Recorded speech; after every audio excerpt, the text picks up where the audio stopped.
கோலி talk Kollywood news.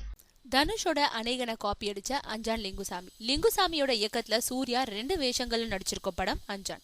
இந்த படத்துல சமந்தா நாயகியா நடிக்கிறாங்க. பெரும்பகுதி படப்பிடிப்பு மும்பையில நடத்தப்பட்டு சமீபத்துல பாடல்களுக்காக வெளிநாட்டுக்கும் போயிட்டு திரும்பிட்டாங்க. படத்தை ஆகஸ்ட் 15 வெளியிடும் முயற்சிகளும் விறுவிறுப்பா நடந்துகிட்டு இருக்கு. இந்த நிலையில மே 1 உழைப்பாளர் தினத்தன்னைக்கு அஞ்சான் படத்தோட ஃபர்ஸ்ட் லுக், டைட்டில், லோகோ ஆகியவற்றை வெளியிடுறதா முன்னாடியே தெரிவிச்சிருந்தாரு லிங்குசாமி. ஒரு நாள் முன்னாடியே அதை வெளியிட்டாரு. இது சூர்யாவோட ரசிகர்கள் கொண்டாடிக்கிட்டு இருக்காங்க. அதே சமயம் அப்படி அவர் வெளியிட்ட அஞ்சான்ற டைட்டில் லோகோ பெருவாரியான ரசிகர்களை குழப்பிச்சு. காரணம், சில மாதங்களுக்கு முன்னாடி KV ஆனந்த் வெளியிட்ட அநேகன் படத்தோட டைட்டில் லோகோவை மாதிரியே அஞ்சான் டைட்டிலும் இருந்தது தான். இதையடுத்து சூர்யாவோட அபிமானத்திற்குரிய ரசிகர்கள் இதை அவரோட கவனத்துக்கு கொண்டு சென்றிருக்காங்களாம்.